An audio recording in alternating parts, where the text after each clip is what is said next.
Okay, welcome to the website of professionalprocesstrading.com, the website for day trading the S&P E-mini futures.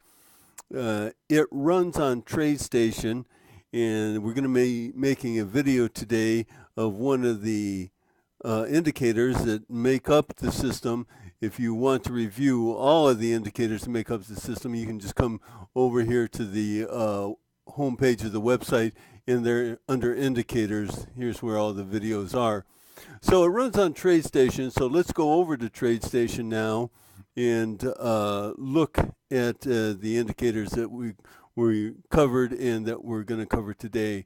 So here's the inflection VWAP indicator that we have already covered for doing our trend trading along with timing alert dots. Then here is the Intergy indicator, which measures the internal energy that's coming in and getting weaker and going out of the price movement and the trading oscillations of supply and demand. Next, we covered the sentiment oscillator, which has basically two lines, the sentiment line and then the momentum line. And it shows when the momentum is getting weaker and stronger with the red and the green lines, and then the sentiment oscillator that oscillates between the upper and lower bounds of the oscillator. And of course, one of the main powers of this oscillator is when the momentum intersects with the sentiment, and we see the predictive power of it as here price will go up and price goes up. Here it intersects, price is coming down, price comes down. Here it intersects, price going up, price is going up. Here it intersects, price is going up, price goes up. So you use all the indicators of the system together. And today in particular, we're going to talk about this indicator down here, which is the short-term trend oscillator. And this will be the fourth in a series of 5 videos that explains the system. The oscillator here, or the energy, again, it measures the strength. This oscillator really calculates precise high probability turning points, and then the short-term trend oscillator here measures the strength of the short-term trend. So let's take a look at these and explain these in a little bit of detail here. Now, the purpose of this oscillator, like I've mentioned, is to measure the short-term trend, the strength of the short-term trend in both strength and duration. The upper and lower bounds here, the upper and lower bounds of the oscillator create a channel, actually, that adjusts accordingly as the range of supply and demand tend to fluctuate with each other. So we will see this. It doesn't have a hard upper bound and lower bound. It's not like this oscillator here where the upper bound and the lower bound are static. This actually creates an oscillating upper and lower bound that vary in range. Let me see if I can move this over and show you that a little bit here. So let me find a good example of it. Here we see a fairly good example of it. You see how it's adjusting to the range of supply and demand. As a matter of fact, when supply and demand become too equalized and in equilibrium, the upper bound and the lower bound here will turn from the cyan and magenta color. They'll both turn yellow, and that would indicate a low probability, actually a no trading zone. You know, it's just not profitable to trade in those areas. You actually want the range and the volatility to exist, And so this creates a channel that gives you a measurement, a visual measurement of those. Now, within the channel, the short-term trend line oscillates in both direction, from up or down, and color, reacting to the short-term trend in price. Okay. Now, naturally, the color of the short-term trend will always lag to some extent, because even as with any trend, a short-term trend, the trend doesn't change until it starts making higher highs or lower lows, the definition of a trend. And if you ever want to see those, you can see which ones it's talking about. Like right here, this change from a short-term downtrend to a short-term uptrend right here.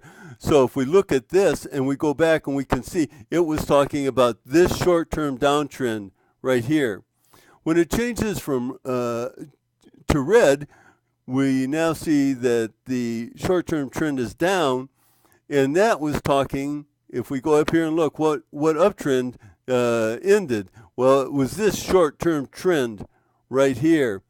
Again, it gets to green over here, and it talks about the short-term trend changing in color here, and to an uptrend, and here is the downtrend that it was talking about, that short-term downtrend right there. So it's always going to lag a little, but it's going to show you what that short-term trend was looking like. If you go back up to the price bar, you can see it.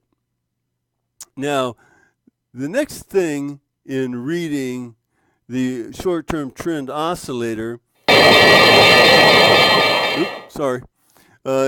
is the slope, where let me back up a second here. So when you read the short-term trend line here, you strictly read the trend by reading the color. So if it's green, you say the short-term trend is up. If it's red, you say the short-term trend is down. Now, so that brings us to the next point, so that in reading the trend, the slope is also of significance. The slope is simply reacting to price, and it's a potential turning point in the short-term trend. Obviously, for a trend to change, the slope has to change first. So the slope is the next thing we read. The first thing we read is the color, and that specifically tells us to say that the trend is moving in that direction. So even right here, right at this point here, even though price is right here, we still say that the short-term trend is down, because here was a short-term trend. It could have reacted and went here with the slope moving up and then went back down. But here is where that short-term downtrend, according to this short-term trend oscillator, actually completes. And so we always want to take into consideration the slope. Now, to aid in determining the strength of the trend within the oscillator, it has this yellow line here, which is labeled a pullback line. That's much different. Even though the oscillators may look somewhat similar and somewhat the same, this is a midline up here, and you can go back and watch the video of what this midline does. But even though this appears to be a midline, this is actually labeled the pullback line. And that is because price will often come to this line, just like right here, and pull back. It'll come to here and pull back, or it'll come down and pull up. So this helps measure the strength of this slope. When it's going up in this direction, if it can't get across there, if it gets up to there, and pulls back, and that's just an internal measurement that it makes as to what the likelihood of it pulling back is. That's why it's called a pullback line. So it's significant if it can get across it, or if it cannot get across it. So this is where that short-term trend line just doesn't potentially have the strength to push it up into positive territory up here and get across that pullback line. So that's significant to us, because we might read that, well, here is the momentum, and it's clear up the top of the oscillator. If this was another normal oscillator, you'd say this is an overbought condition. That's not really what it reflects here, but we do say that the momentum line is over the upper bound of this oscillator, so it's in an extended position, and yet it could not get, price could not push it up above the pullback line. So as high as it went, it still only made it up to the pullback line, and here we see that it pulls back. So that pullback line is named for that very reason. If the short-term trend line continues to stay in the half, the upper half or the lower half, above or below the pullback line, then that is significant of telling us where the strength is within the trading of supply and demand. And this gives us valuable information as for our trading, so that we can see here from this point. Let me do this here. From clear back here, I'll go back further in a minute, but you can see from clear back here, from this point on, price or the short-term trend could never make it into the upper part of the positiveness, and we see, in fact, yes, price does continue to come down. So that is also a interpretation that you want to use within the pullback or short-term trend line.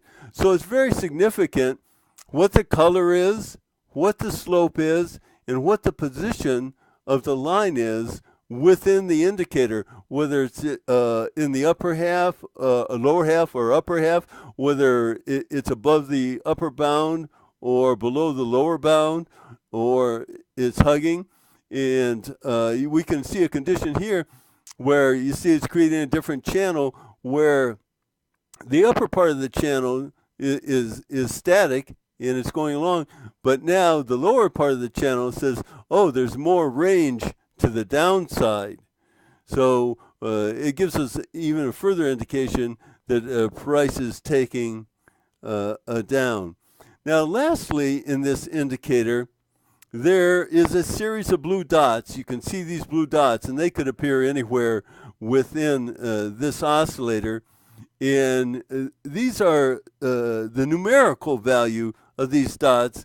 It can be attained by clicking somewhere within the indicator here. Let me click here, and we can see right there at the very bottom of that pop-up window, we see a RNG, and the value over to the left of it is 192.